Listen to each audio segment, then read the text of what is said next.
Lindero Norte Noticias. Periodismo sin fronteras. Continúa el operativo de Huachicol Fiscal en Baja California. Ahora es Tijuana, el centro operativo donde pues fue descubierto un predio desde la semana pasada, pero que ya se oficializan que son 60,000 litros de combustible, diésel principalmente, que se encontraban en un inmueble asegurado por la Guardia Nacional y la Fiscalía General de la República. Estaremos hablando de eso, también sobre las protestas que ya iniciaron por el protocolo, que al final no fue protocolo, fue una guía rápida, y los profesores ya se manifestaron el día de hoy en el Ejecutivo. También dos diferentes robos a casa-habitación. Uno en una colonia de clase media y otra en un fraccionamiento exclusivo, y cuya víctima es el secretario de Hacienda del Estado. También estaremos hablando sobre el conflicto que ahora se está viviendo en el Cabildo de Mexicali por la presentación ayer de este protocolo para la utilización de las body cams, de las cámaras corporales, que desde el día de hoy pues ya traen los policías de Mexicali. Esto y otros temas más estaremos con el doctor de Educación Rodolfo García. Ya iniciamos.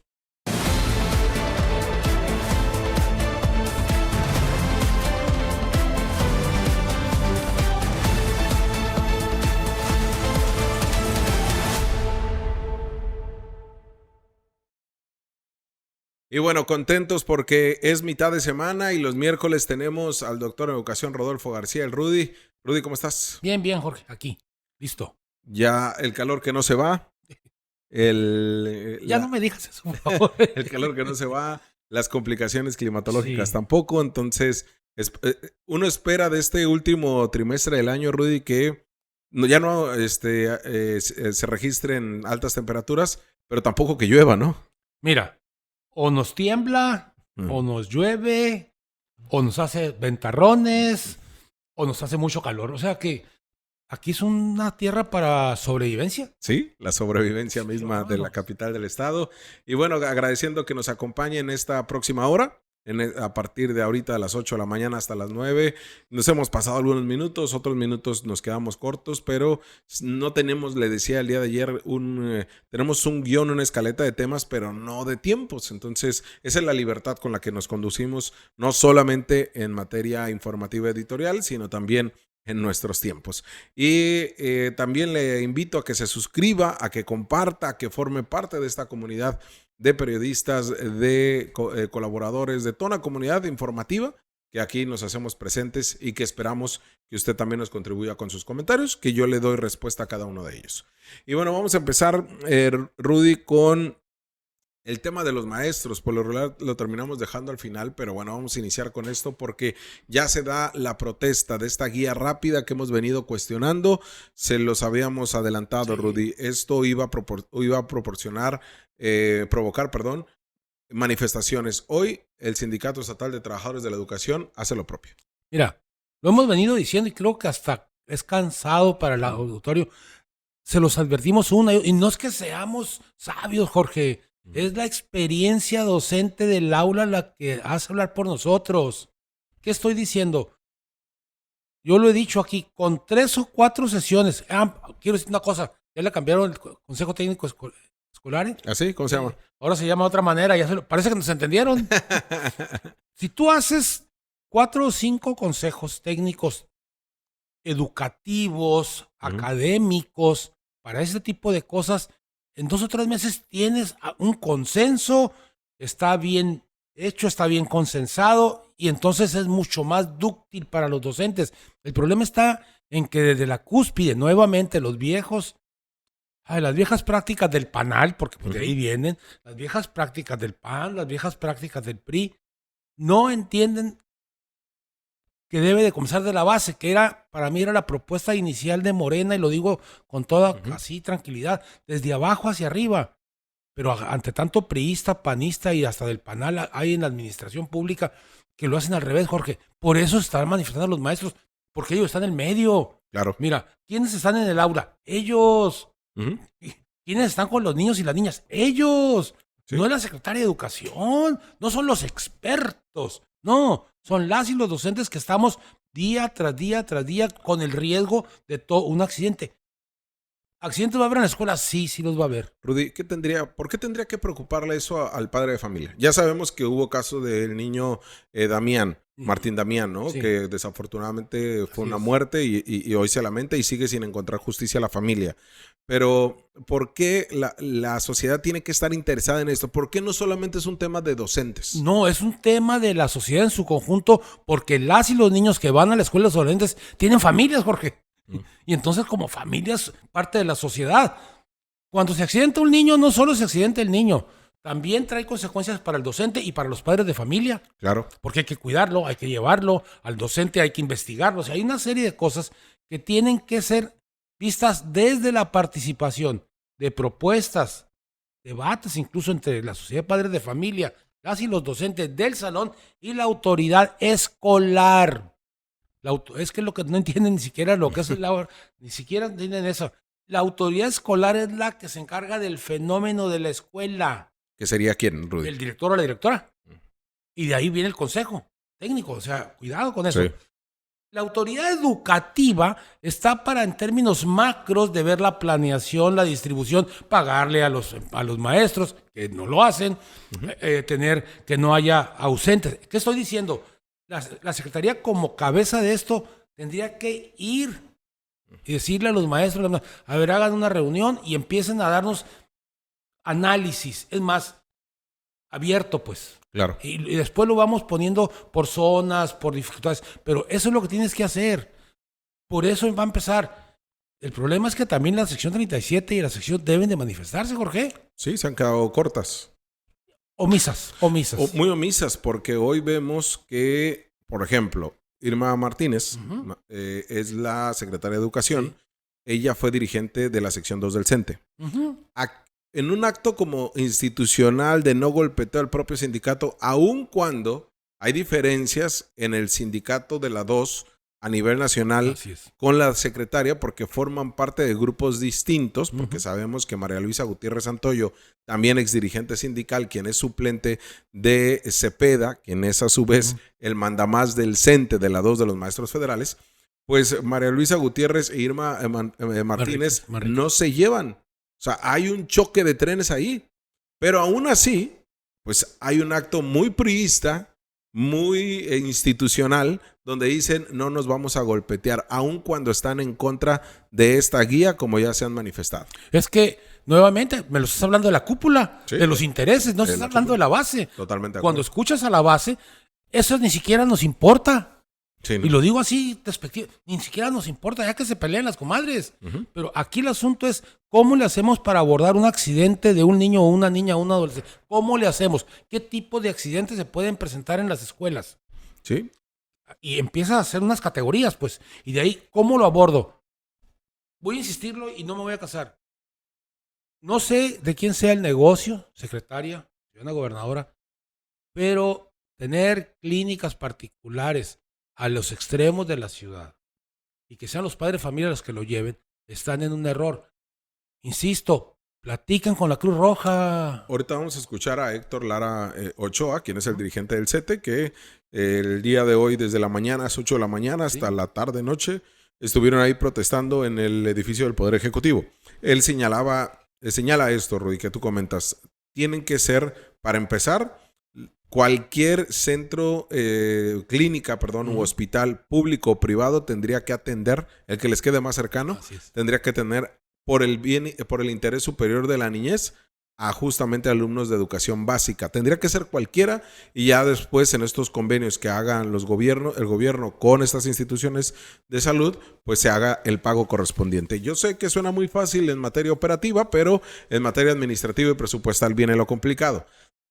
Tendría que darse otra dinámica que no les funcionó la que está actualmente. Tendría que darse de otra manera. Pero escuchemos a Héctor Lara justamente el día de hoy. La protesta también se centró en la falta de pago de maestros interinos y, por supuesto, lo que venimos hablando de los protocolos de seguridad escolar. Al final, pues lo habías anunciado, la protesta se hizo latente, ya tienen semana. Pues mira, lo que estamos protestando, primer punto, como todo, es el pago de los interinos, que año tras año no entendemos por qué la Secretaría de Educación, gobiernos van, gobiernos vienen, y siguen diciendo que van a resolver la problemática del pago de los interinos. No se ha resuelto la situación. El tema de los famosos protocolos, para nosotros es una falta de respeto, una vergüenza que nos invitan a un foro donde se va a empezar la construcción de los mismos protocolos o guía rápida, y que al cabo de 2 semanas después la Secretaría de Educación diga vamos a estar trabajando con esta guía aunque no esté terminada, y la vamos a seguir elaborando, vamos a seguir trabajando en ella, pero mientras estamos terminándola vamos a seguir trabajando con ella. Nosotros no queremos que pasen más situaciones como las del maestro Esteban, como las de varios maestros que han sucedido, con una guía que se supone que estaba terminada en ese momento, ahora con una guía que no está terminada, pues naturalmente la problemática de lo que puede incrementar el problema tanto con los niños y como los padres de familia y como la protección que no se nos brinda a los docentes, pues naturalmente eso es lo que nos tiene en esta preocupación. Nosotros le seguimos la propuesta a la Secretaría General de Gobierno y directamente con el maestro Alfredo Álvarez y con la gobernadora, de que detuviéramos esa guía, que siguiéramos trabajando en la construcción de la misma.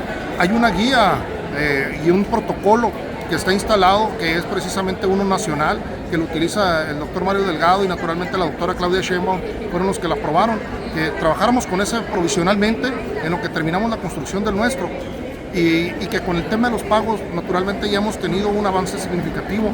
Ya se sentó la Secretaría de Hacienda, ya se sentó la Secretaría de Planeación, del subsecretario de Planeación, de la misma Secretaría de Educación, la misma Secretaría General de Gobierno estuvo en la mesa analizando y revisando los pormenores de por qué no se les ha pagado a la gente, y todos caímos en cuenta que fue recursos humanos de la misma Secretaría de Educación. Ellos son los responsables de la captura de los trámites y hasta fueron omisos en algunas situaciones. Tan es así que para nosotros se nos hizo una falta de respeto que hayan dicho que todo lo que era intendentes, administrativos, veladores, personal manual y asistencia a la educación o apoyo a la educación más que nada, a esos no les iban a pagar ni les iban a capturar ningún trámite. Y nosotros preguntamos que si quién había bajado esa indicación, y pues se responsabilizó directamente a Recursos Humanos, ellos, de tomar esa decisión. Hacienda dijo, nosotros nos deslindamos de esa responsabilidad, nosotros traemos la indicación de la gobernadora de pagar todo el adeudo de lo que corresponde, y yo creo que en ese sentido hemos estado trabajando con ellos. El día de hoy trabajaron en San Quintín, el día de ayer trabajaron en San Quintín con el análisis y la captura de algunos trámites, mañana vamos a continuar en Mexicali, y pues nosotros vamos a seguir aquí hasta que en un tanto no se baje esa guía rápida de actuación, porque la verdad hasta el nombre lo dice, ¿no? Guía rápida es como que hacer las cosas al vapor, nada más para pasar, no pasar desapercibido que estamos haciendo algo. Yo creo que no es la forma correcta.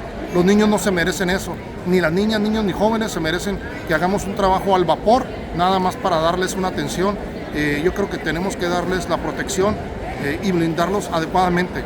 Y una de las propuestas que nosotros traemos es que no se obligue a alguna clínica en específico o algunas clínicas en específico, porque el bien superior de la niñez, creo que lo dice muy claro la Constitución mexicana, ellos deben de ser atendidos en cualquier institución de salud, ya sea privada, pública o ya...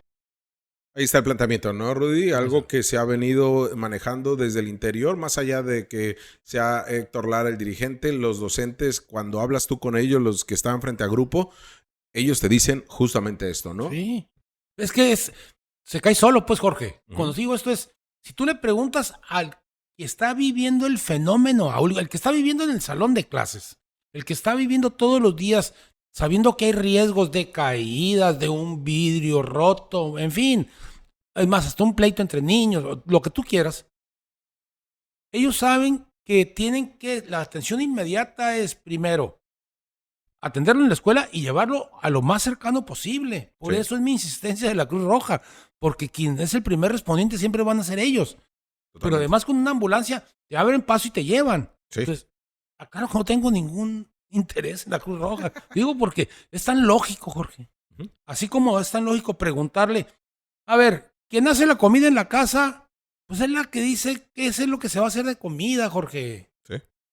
Lo digo así tan... Sí, en algo tan básico. Tan básico. Bueno, quien vive el aula, pues pregúntale, y a los padres de familia pregúntales qué tipo de niños son, qué características tiene la escuela, cuáles son los riesgos que tiene esa escuela, porque no es lo mismo tener una escuela de un solo piso o una escuela de 2 pisos, ¿eh? Sí, no. De entrada. El peligro ahí es otro. Sí.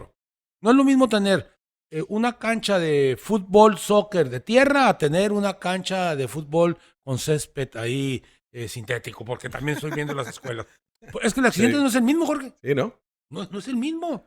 Oye, Rudy, cambiando totalmente de tema, ahora hablando de temas de seguridad, ayer publicábamos en linderonorte.com sobre este ataque, este asalto y amenazas que vivió una familia en la colonia Benito Juárez, Sí, cómo no. en la calle Río Elota, en esta zona que si bien es el oriente, pero no es la zona dorada, No. una clase media popular, que de las colonias antiguas que formaban parte de zonas céntricas de Mexicali, antes de que se expandiera tanto.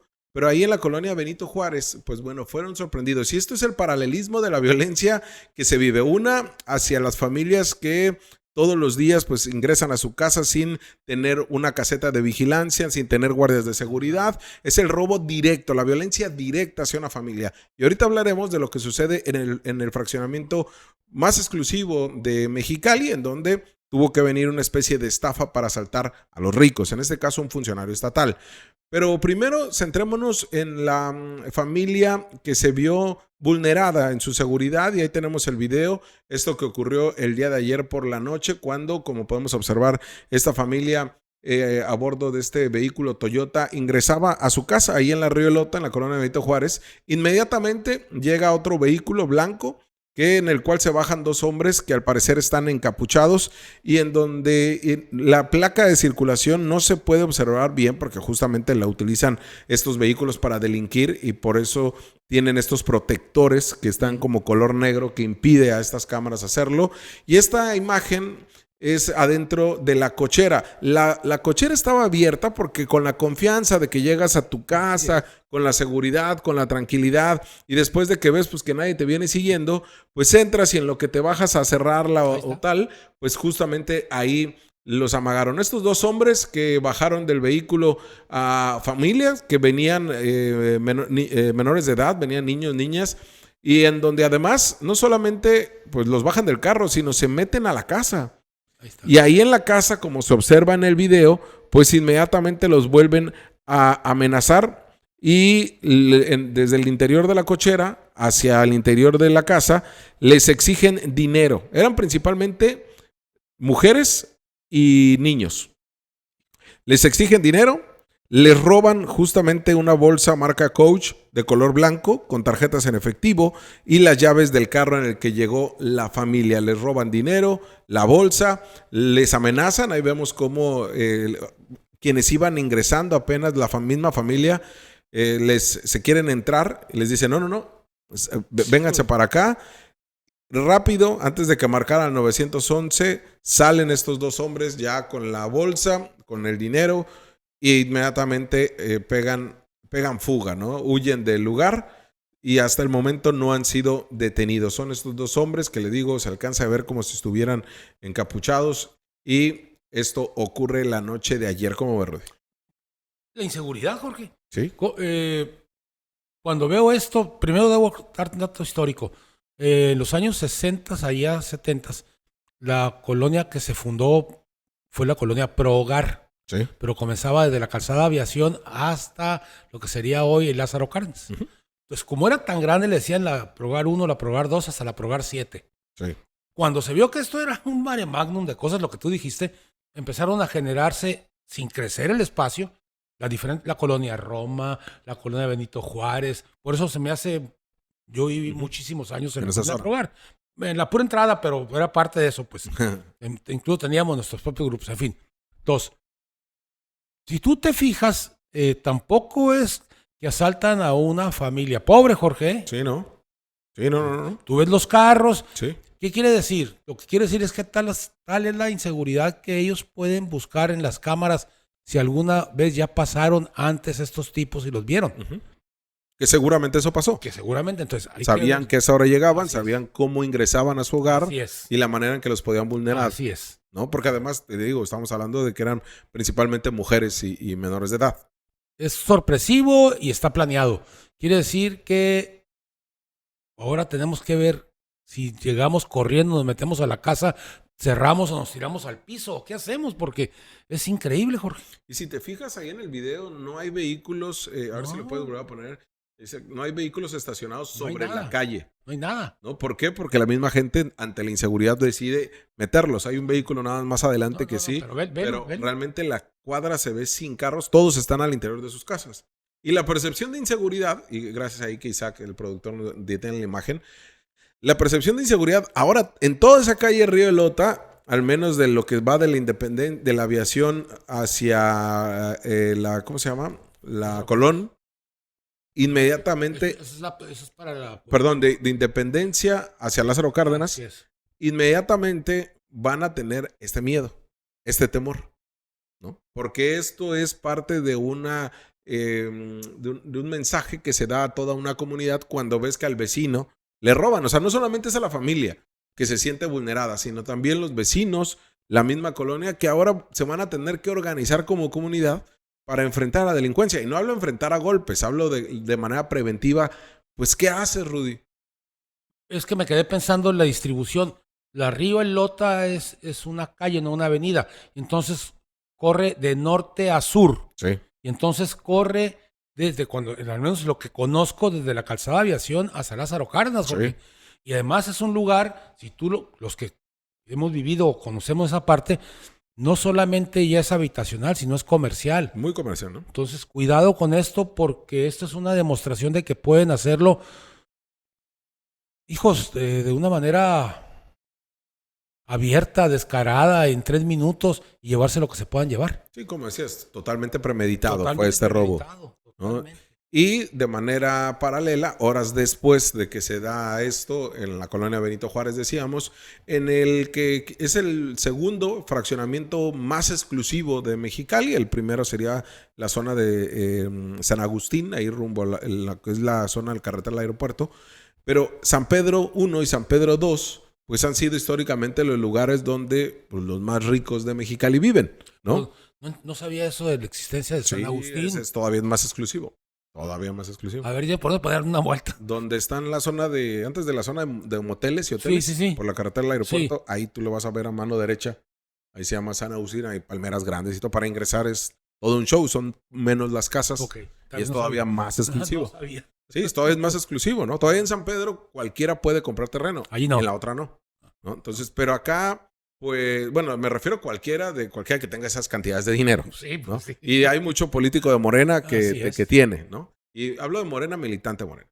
Pero en este caso, Rudy, pues se trata nada más y nada menos que el papá de los pollitos, el encargado del dinero de todo el estado, ¿no? La Hacienda. ¿No? El secretario de Hacienda que, pues bueno, fue víctima de robo de su casa. No fue un asalto como tal, y ahorita les voy a explicar por cuál fue el modus operandi. Pero el saldo del robo fueron $5,000 y 16 relojes de lujo, que esos son realmente lo más costoso. Eso es lo caro. Los 16 relojes, como el dinero, se encontraban al interior de una caja de seguridad. ¿Qué fue lo que sucedió, Rudy?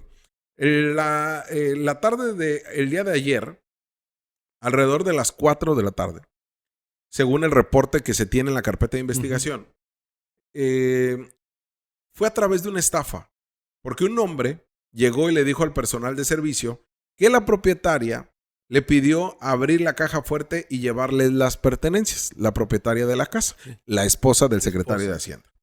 Ante la imposibilidad de abrirla por parte del personal de limpieza, dijo, oiga, pero pues yo no sé la clave, yo no sé cómo abrirla. Se le pidió apoyo a unos trabajadores eventuales que habían contratado recientemente para hacer actividades de servicio en la misma casa. ¿Qué estaban haciendo? Trabajos de pintura. Estaban pintando la casa. Les pidieron que, pues, no, le urgía a la propietaria, supuestamente porque realmente terminó siendo una estafa, le urgía que forzaran la caja, porque urgía lo que había en su interior. La trabajadora de limpieza le avisa a la propietaria, Susana Guadalupe, y regresa inmediatamente. La dueña de esta casa de fraccionamiento San Pedro Residencial 2, esto al oriente de Mexicali. Pero cuando regresa, el asaltante ya había huido en un carro Nissan con dinero en efectivo y con los relojes. Les decíamos, la Fiscalía General pues tiene retenida al menos a la empleada doméstica y a los 2 trabajadores de pintura que están bajo la investigación. Hablamos que la entidad En Mexicali, en lo que va este año, son 437 robos a casa habitación, de los cuales 399 no se reportó violencia, como este caso. A diferencia de 38 robos a casa habitación, como el otro caso, en donde sí hubo violencia y amenazas. En este caso no hubo violencia. Y ha sido una práctica porque, Rudy, tienen una... En San Pedro, para que tú ingreses, primero tienes que tener un código. Sí. Y después tu credencial de lector la tienes que pasar en un módulo.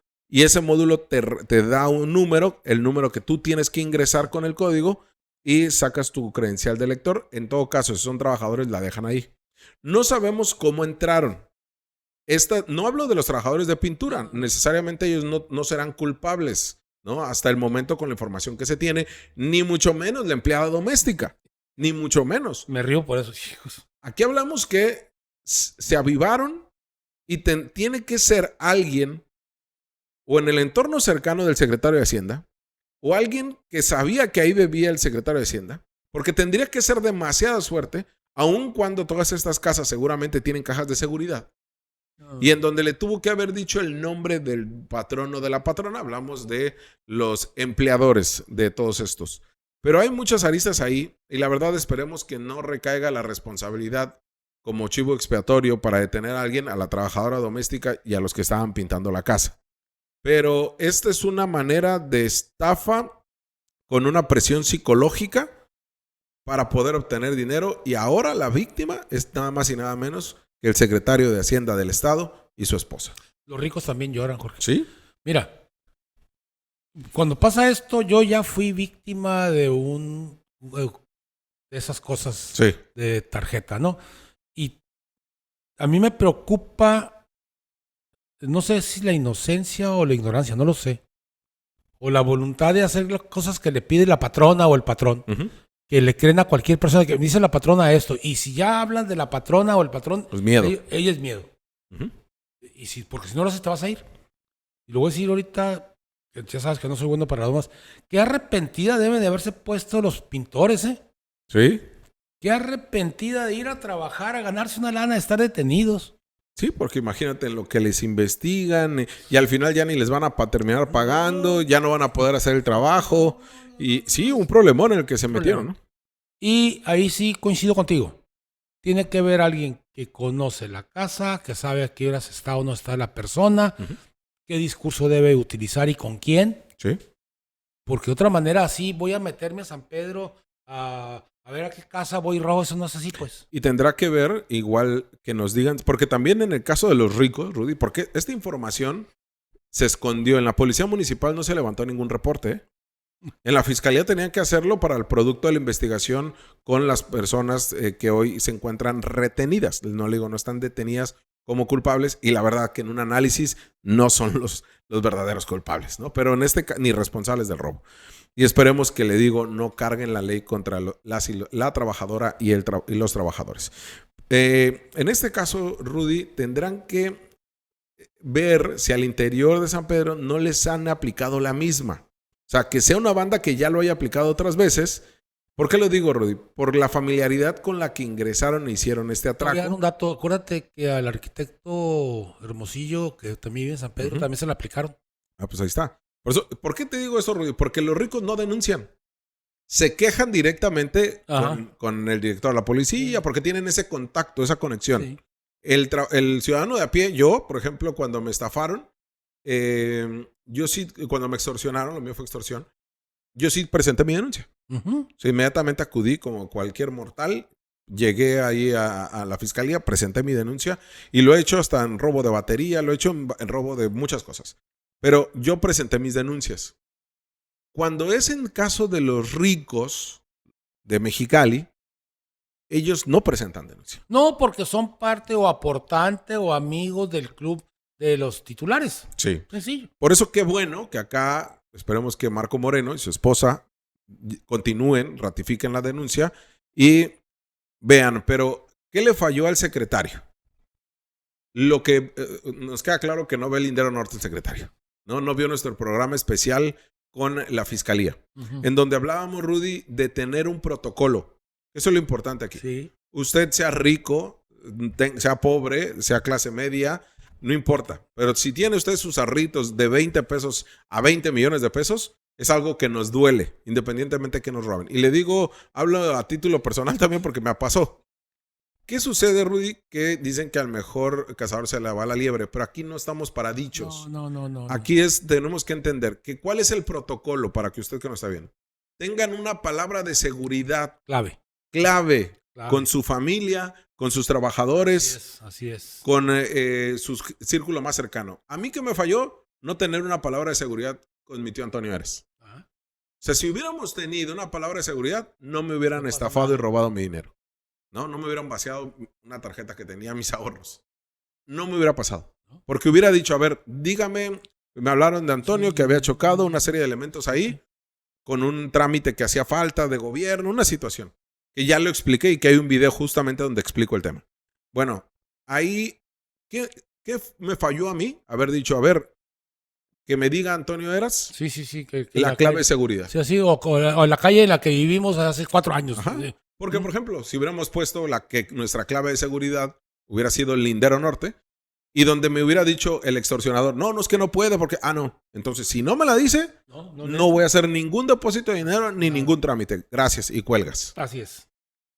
Entonces, ¿por qué? Porque tampoco nos podemos confiar de que no existen secuestros, privaciones ilegales de la libertad. Entonces, esto es realmente tan importante y tan sencillo de hacer en su casa que eso le falló al secretario de Hacienda, Marco Moreno. Si Marco Moreno y su esposa hubieran visto el Lindero Norte, ese programa especial, o más fácil, le hubieran hecho caso a la fiscalía cuando da todas sus pláticas y talleres sobre esto, le hubieran dicho a la trabajadora de limpieza, ¿sabes qué? Si no te doy la persona que mando, el mensajero, no te dé esta palabra clave, o si yo no te marco, no abres absolutamente nada. Así es, no abras. Porque retomamos, Rudy, o recapitulamos, que no recaiga todo, ni el regaño ni nada, hacia la trabajadora doméstica. No, porque yo entiendo la forma de pensar de ellos. Si es un trabajo permanente que le tienen confianza, lo primero que quiere es proteger su trabajo. Y si le manda un recado la patrona, porque así les llaman, ellos lo van a tener que hacer. Sí, es como si yo le hubiera culpado a Antonio Eras, ¿no? Por no responderme cuando le marqué o por tal. No es así. O sea, es realmente responsabilidad de uno por no tener estas palabras claves de seguridad, ¿no? Por ejemplo, aquí no la tenemos con el Isaque, ahorita que estoy cayendo en cuenta, no tenemos ninguna palabra de seguridad. Y bien podrían, bueno, ya a partir de hoy ya no lo van a hacer porque ya hoy lo vamos a tener, ¿no? Pero es que se nos pasa, Rudy, pensando que jamás nos van a extorsionar. Nosotros, si en mi casa sí tenemos una palabra clave. Sí, y eso es fundamental, Rudy. Incluso estás más tranquilo, ¿no? Claro, si mis hijas o mi esposa no me dan ese nombre, yo no hago nada. Sí, y eso te da tranquilidad, te da seguridad. Y puede ser, y tenga su palabra clave, si usted es empresario, con su círculo más cercano, el que le maneja el dinero, otra palabra para su familia, otra palabra si quiere para su esposa. O sea, tiene que tener esas palabras que solamente usted sepa. No la vaya a aplicar como estas de seguridad de 1, 2, 3, 4. No. O ABC. No. O sea, algo que ustedes solamente identifiquen. Sí. Entonces, ahí eso es lo que le falló al secretario y tendrá que ver, pues, en San Pedro cuáles son estas medidas de seguridad y todo. Pero ojo, así pongan como Trump bardas y bardas de 10, 20, 50 metros y todo electrificado, los van a volver a estafar. Entonces tiene que haber estas medidas de seguridad y ver si no hay más casos como ese al interior de este fraccionamiento, que lamentablemente la víctima hoy fue el secretario de Hacienda con 15 relojes de Rolex, en la mayoría de ellos, y el caso de $5,000. El asunto es el delito y la astucia para hacerlo, Jorge. Sí. Además del monto, por supuesto, pero para mí sería, fíjate cómo necesitamos los ciudadanos irnos armando de estrategias y formas porque los delincuentes siguen desarrollándose, y más con esto de inteligencia artificial, y tenemos que tener mucho más cuidado nosotros como posibles víctimas de evitarlos. Increíble. Oye, Rudy, pues cambiando totalmente de tema, el protocolo también, las famosas body cams. El día de ayer hacíamos un análisis totalmente distinto, le aseguro, a los demás programas que usted vio, porque aquí dábamos un planteamiento de un trabajo periodístico que hemos venido cuestionando desde el mes de diciembre. Sí, lo vi. Y además Un año antes lo cuestionamos, 2 años antes también. ¿Cuál era la urgencia de tener las famosas cámaras corporales? Hicimos programas dedicados a ese tema, aquí el Rudy y yo hablábamos que sí eran necesarias, pero que realmente no eran urgentes y que todo se tenía que reglamentar. Son cuestiones básicas, Rudy, cuestiones muy básicas que se tienen que hacer de administración pública. Tú que trabajaste en gobierno municipal, Rudy, y estatal, sabes que tiene que haber protocolos, reglamentos y apegados a la ley y a la Constitución. Así es. Mira, lo decíamos fuera del aire. El problema está en que se ha considerado que tener un puesto público es fácil de ejercerlo. Lo que no saben es que hay toda una ciencia política y una administración pública, y hay procesos, Sí. y hay maneras, y hay reglas, y hay leyes. Y aquí, pues, no hay. Cuando digo no hay, yo veo entre los funcionarios que carecen del más sentido común de administración pública. Tú no puedes hacer, si lo voy a poner en términos académicos, una cosa es el teórico y otra cosa es el práctico. El problema está en que el práctico lo aprende a través de los errores que va construyendo en su aprendizaje de vida diaria. Y el teórico es aquel que solamente hace especulaciones sobre el fenómeno. Cuando haces praxis, que es lo que no hacen, es que juntas la teoría, que sería saber hacer un reglamento, saber buscar en qué parte de la Constitución te puedes sustentar, en qué parte de una ley estatal, que vas a hacer un reglamento y vas a hacer una norma. Todo esto, haces una praxis. Los políticos, cuando menos hasta el día de hoy, no lo tienen. Sí, ¿no? No lo tienen y voy a eso. Si ya tienes las cámaras, que ya tienen como 2 o 3 años ahí contigo, bien te puedes sentar y decir, a ver, ¿cuántas cámaras? Creo que dijo que eran 200. Ajá, 200. Bueno, primero... Costaron 3,995,000 pesos, Rudy. Bueno, fíjate, cuando digo bueno, pues ahí está, es para que te hubieras sentado y decir, a ver, aquí se los vamos a destinar, cuáles van a ser las características de las personas. Por ejemplo, supe que es que vamos a entrar por la dirección de tránsito. Órale, sí, pero ¿a quién? ¿A qué horas? ¿Cómo lo van a usar? ¿Dónde va a estar el central de mando viendo esto? ¿Qué pasos tiene que seguir el policía? ¿Desde que prendo la sirena? ¿O desde que está con los códigos? ¿O desde cuándo tengo que prenderlo? O decir, voy a tener a tal la clave de la placa. Desde ahí tienes que empezar a decir paso por paso, que es cómo tengo que decirle al conductor que tiene una infracción y por qué la tiene. Sí. Porque él dice, se pasó un alto, me da por favor el número de clave el código de el alto. No lo sé. Pues entonces, ¿cómo? Desde ahí totalmente. Tienes que hacerlo. Por eso hablo de la praxis, Jorge. Sí, porque se han quedado estacionados únicamente en lo operativo y en la ocurrencia. La práctica. ¿No? Ayer veíamos que nos decía el secretario del ayuntamiento, el síndico procurador y el director de la policía municipal, que pareciera que ninguno se ponía de acuerdo, que duraron 1 año y medio buscando en otras entidades del país, en otras ciudades, ver cómo operaba. Pues no necesita ir a otras ciudades para hacer un protocolo que al final del día es prácticamente el mismo, es un copy-paste del que ya existía y que estaba validado incluso por CALEA. Tenemos el protocolo, el original, el que el día de ayer se anunció y que ni siquiera nos lo mostraron, Rudy, pero aquí nosotros sí se lo mostramos, porque esto es importante señalarlo. La información toda que esta obtenemos es oficial, ¿eh? O sea, no crea que aquí yo lo estoy inventando o es algo que a mí se me ocurre como a los funcionarios se les ocurre. No, esta información de aquí es este protocolo que es con el que están trabajando las autoridades, bueno, los policías municipales para prender o apagar la cámara y de qué manera. Ahí tenemos, por ejemplo, el índice de los temas que trae el protocolo, que como podemos observar, Rudy, estamos hablando solamente de 14 páginas. Tanto aspectos generales, control y funcionamiento de la operación de las cámaras corporales, almacenamiento de las grabaciones, 2 puntos que ayer les mostrábamos, y de la custodia misma y responsabilidades y sanciones. Cuando hablamos de las cámaras corporales de la operación, si quieres ponemos el siguiente gráfica, esto marca el protocolo actual, el que el día de ayer se publicó en la Gaceta del Ayuntamiento, que es cuál es la frecuencia del uso. Cuando sean utilizadas de manera ininterrumpida durante la totalidad de los eventos en que llegue a tener participación un policía. Al recibir la solicitud o instrucción de la superioridad para acudir a brindar una atención, al percatarse dentro de su recorrido de vigilancia o patrullaje de hechos posiblemente constituidos de una infracción administrativa, delictivos, en flagrancia o consumados, ojo, también que sería parte de su línea de investigación.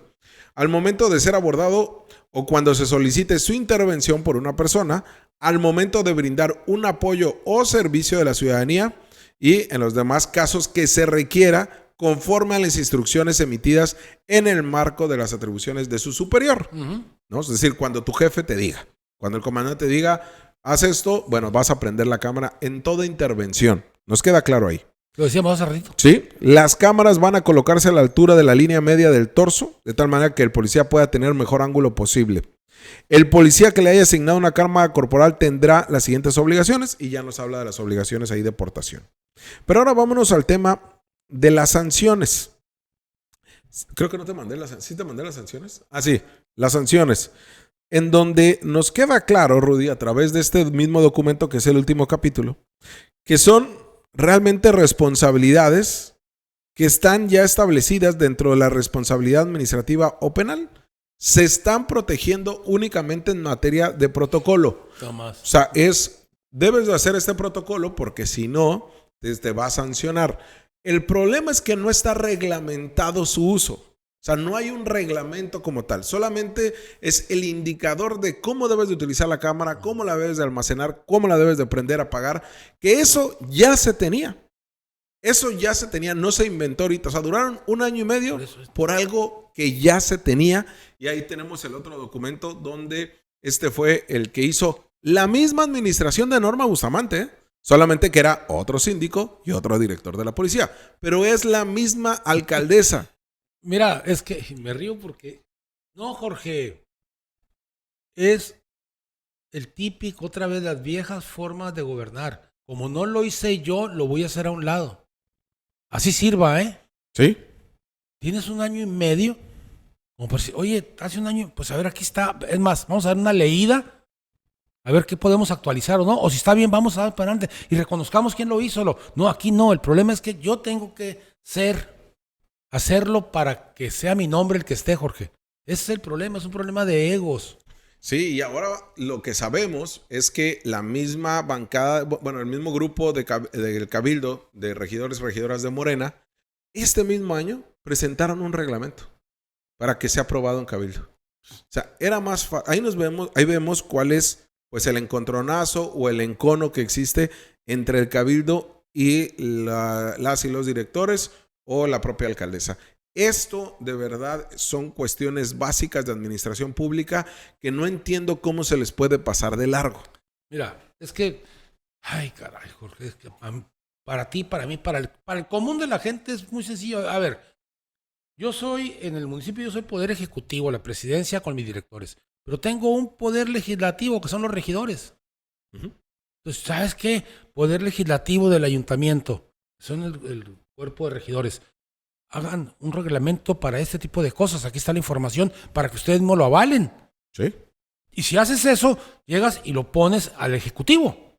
Sí, porque además, Rudy, a ver, dirán muchos, ¿por qué no criticabas así a Ulises Méndez, a Monreal, que mañana estaremos hablando de la broncota que hay en Ensenada, pero a Monreal, a Mendívil, porque ahí están mis trabajos periodísticos, donde yo, una de las cosas que más le cuestionaba a Mendívil, a Ulises, a Monreal, a Lora, que los conozco a Lora y a Monreal y he tenido intercambio de ideas con ellos, al igual que con Mendívil, igual con Ulises Méndez, se le cuestionaba en privado, y es decir, pues en una plática así de reportero a director, como públicamente, les cuestionaba cómo es que no había protocolos tan básicos en la policía municipal como un protocolo para la atención de niñas, niños y adolescentes. Era algo tan básico como eso. Un protocolo para la intervención hacia personas de la comunidad LGBTIQ+. Y así nos podemos ir con una serie de protocolos. No existían eso.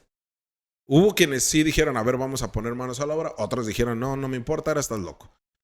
Pero ahora con lo que nos topamos es que sí, ya se crearon varios protocolos. Pero no hay reglamentos, Rudy.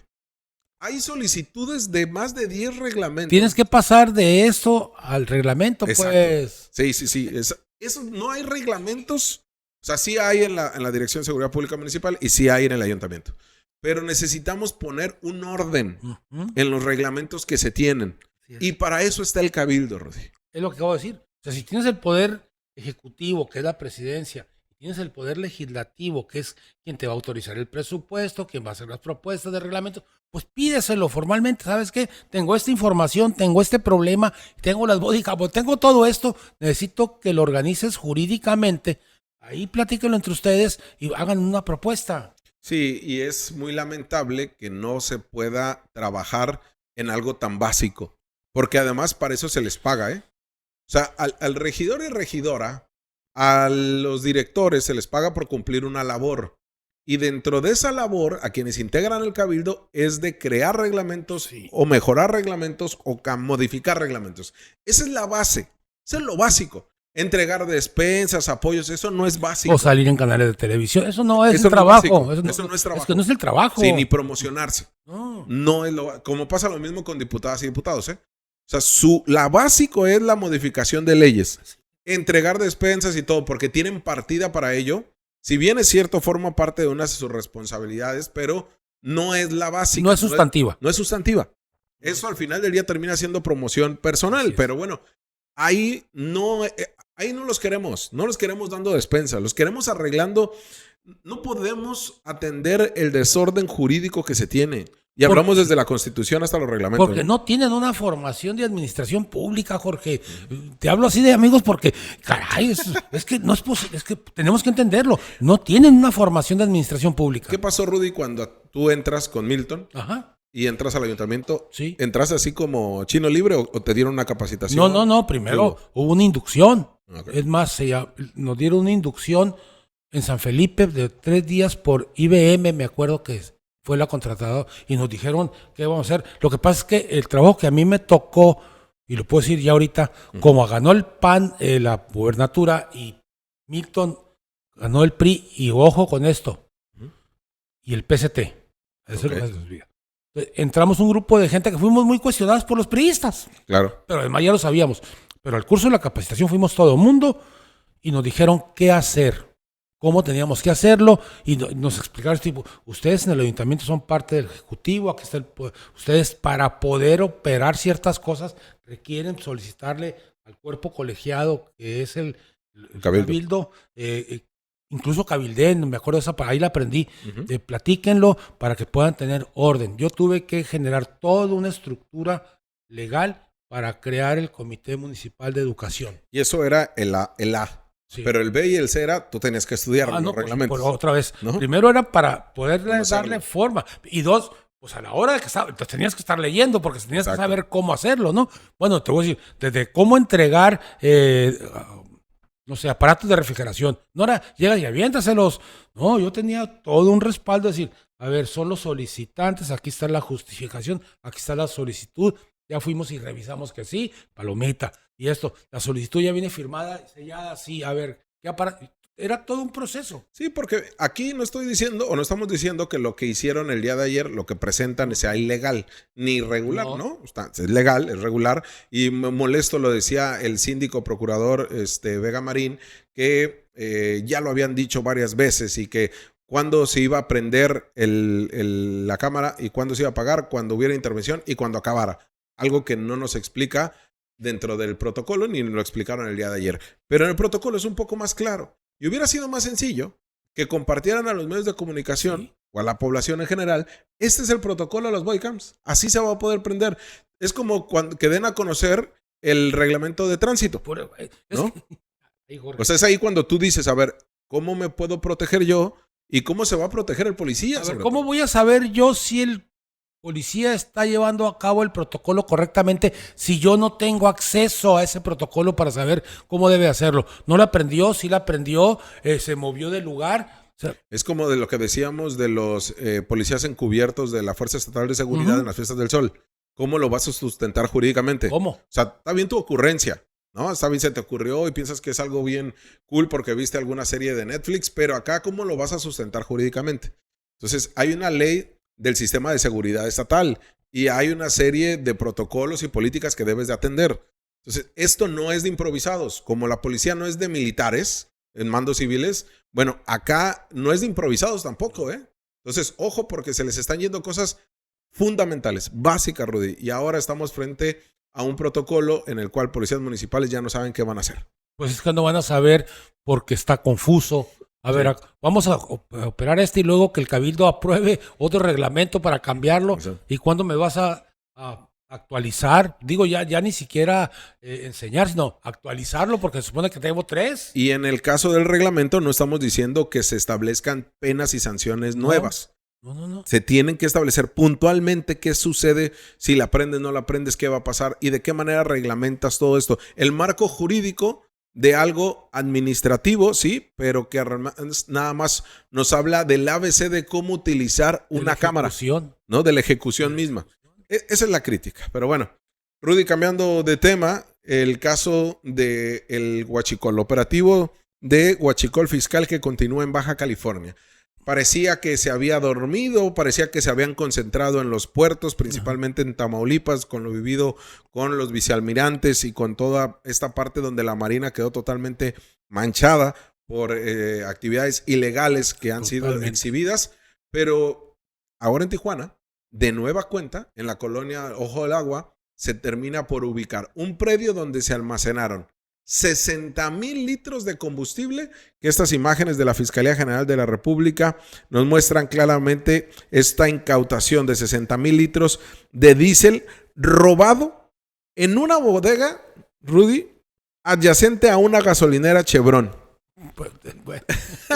Esta gasolinera Chevron de la carretera libre Tijuana-Tecate, que de nueva cuenta pues nos pone en la crítica el sigilo con el que operan las redes de robo de hidrocarburos. Y pues bueno, la Fiscalía General de la República fue quien realizó este operativo porque primero descubrió una toma clandestina conectada directamente al ducto que abastece de hidrocarburo a Tijuana. Es decir, para aquellos que decían que ya no había el huachicol tradicional, sigue habiendo.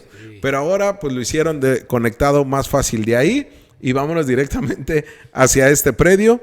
Esta propiedad tiene esta barda, que pues como vemos ahí estaba la Guardia Nacional, de aproximadamente 2,5 metros de altura, casi 3 metros. Esta puerta cerradiza, que es donde no impedía ver, que era lo que sucedía ahí al interior. Y esta estación de servicio Chevron, la número 9250 en la colonia Ojo de Agua, pues estaba casi a un costado de este predio que fue intervenido por la autoridad. Se construyó además, como vemos hasta el final, Rudy, una fachada con techo y un tendedero cubierto por una lona negra de varios metros de altura para permitirle extracción de combustible pues de manera un tanto discreta. Hay que comentar que este tema, de acuerdo a lo que el día de hoy la gobernadora Marina del Pilar dijo en la mañanera, fue uno de los temas que se vio en la mesa de seguridad y que señala ella fue resultado de este trabajo operativo. Esto, pues bueno, hablamos de 60,000 litros de hidrocarburo que estaban en 2 pipas y en una toma clandestina. Así, pues se señaló a través de las mismas redes sociales. Además, la Guardia Nacional esta misma semana detuvo a una persona con 30,000 litros de diésel sin documentación legal del transporte como de dónde la traía. Esto ha sido una constante en el tema del huachicol fiscal y el huachicol tradicional. Yo te platiqué alguna vez ya aquí en este programa que yo tuve muy cercano a alguien que vendía gasolina robada. E incluso lo descubrieron y yo ya sabía que había un huachicol de extracción de los tubos. Porque incluso se llegó a comprar hasta un de esos carros tanque. Lo llegué a conocer. Claro. El carro tanque era así. Cuando digo esto me quedo pensando, fíjate nada más la sangría económica de Pemex con tanta robadera, Jorge. Es increíble. Rudy, tú como López Obradorista, ¿nos mintió AMLO o le mintieron a AMLO de que ya no había huachicol tradicional? El asunto es que habría que plantearnos, lo he dicho aquí también, el problema de Andrés Manuel López Obrador es que no es docente, no es académico, lo digo en serio. Sí. Si él si lo que, y no voy a entrar con el enfoque que el presidente que dice, no, el problema es, a diferencia de esta presidenta, que es una académica y te dice no, y se acabó. ¿Qué estoy diciendo? Nos mintió. No, lo que deben haberle dicho, señor presidente, esa extracción, yo recuerdo de un tubo que había en la pura refinería y salía con un tipo que era el encargado de la seguridad y sacaba la gasolina de ahí mismo. ¿Qué estoy diciendo? No dijo la verdad completa. ¿Qué quiere decir? Nos mintió. No, lo que pasa es que le debe... me quedo pensado es, señor, ya lo estamos atendiendo, ya lo estamos atacando, se está acabando esto. Ya se acabó. No se ha acabado. Ahí está. Bueno, ahora hay diversidad de huachicoleros. Sí, claro. Ya no es uno. Y a donde están involucrados militares. Y decíamos, punto clave, Rudy, estaciones de servicio. Así es. Y punto clave, empresarios, Mira, gasolineros. Lo hemos dicho, lo que alguien de ustedes, sigan la ruta del dinero. Aquí sigan la ruta de la gasolina. ¿Sí? Sí, Pues así fue, ¿eh? Así detectaron esto. Por eso, sigue la ruta de la gasolina y crúzalo con quien vende de Pemex. ¿Cuánto te piden al mes de gasolina y cuánto denuncia en términos de ganancia? Ahí veíamos justamente los vehículos de Pemex, porque también interviene el área de seguridad y de ingeniería de Pemex para llevarse ese combustible. Porque al final se tiene que identificar si solamente estas era del ducto en el cual estaban haciendo este huachicol tradicional o que es la extracción del hidrocarburo a través de estos tubos o si era del fiscal. Si ingresaban a nuestro territorio y no pagaban el impuesto correspondiente. Ahora entendemos por qué sacaron todos aquellos comerciales de hace 2-3 años que decía, nosotros vendemos gasolina americana. Ah, sí. Pues resulta que sí era americana, pero con petróleo mexicano. Sí, sin duda alguna, ¿no? Y pues bueno, ahí es una parte de las cuestiones que se tendrán que seguir trabajando con el gobierno de México y donde pues ya veremos qué sucede. De ese tamaño es la corrupción que ahora sí lo voy a decir que los panistas se niegan a reconocer. Esto no surge como generación espontánea, Jorge. No. Yo te estoy dando datos hace 30, 35 años. Que ya existía, ¿cuántos más? Y eso porque me tocó vivirlo de cerca. ¿Cuánto tiempo más se siguió dando? Claro. Entonces, es que tienen que dobletear esto, qué pena, pero señor Harfuch, véngase a una semana a Baja California, hombre. Oye, Rudy, para cerrar nada más rápido, porque mañana lo estaremos comentando también, pero quiero saber tu opinión. Viene la presidenta Claudia Sheinbaum Pardo a Mexicali el próximo viernes por la tarde. Será una visita como parte de este informe que está haciendo entre su primer año de actividades. Viene a Mexicali, también va a Chihuahua, tengo entendido, y a esta parte de la zona noroeste del país. ¿Qué retos hay para Baja California para el segundo año de Claudia Sheinbaum? ¿Qué retos se tiene? Sin duda alguna, ponerle el doble de atención a la cuestión de inseguridad y al tráfico de fentanilo. Eso no hay duda. Y tiene que decir en el buen sentido, por eso lo dije hace rato, que tiene que venir el secretario de Seguridad a poner orden aquí. 2, que los programas de bienestar sean bien dirigidos y que no sean utilizados para cuestiones promocionales de candidaturas. Y lo digo porque ya empecé a ver yo sujetos del PRI y del PAN. Y otra vez, a pesar de que no tengo ninguna relación con Ruiz Uribe, tiene razón. Hay mucho panista y poco morenista. Ya vi yo a Castro Trenti promocionándose, ya vi al otro señor expresidente municipal. Incluso en el mismo equipo de Ruiz Uribe hay mucho panista y priista. Es lo que he dicho, o sea, pues, en todo moreno. En todo moreno. Entonces, hay que quitarlo. Sí. Y 3, ¿qué deberías? Que se siga manteniendo la estabilidad y la salud financiera del salario mínimo.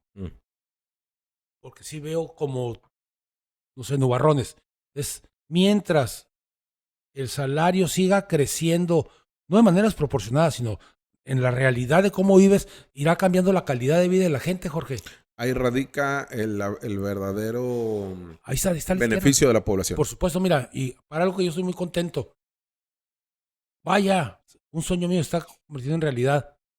Los hijos de los obreros pueden acceder a la universidad.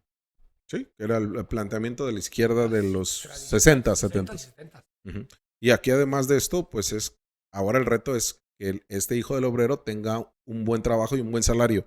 Pero primero que pueda tener acceso a la universidad, porque antes lo tenía. Yo te voy a dar el dato. Durante 40 años la escuela de medicina solamente atendía a 30 alumnos de nuevo ingreso. Sí, Pues era para los ricos. sí, sí, sí. ¿Qué estoy diciendo? Con la Universidad Rosario Castellanos, con la creación que viene, yo estoy seguro que viene a anunciar algunas preparatorias, Ujú. es el crecer, tener la oportunidad o la puerta más ancha para que los hijos de los obreros puedan ir.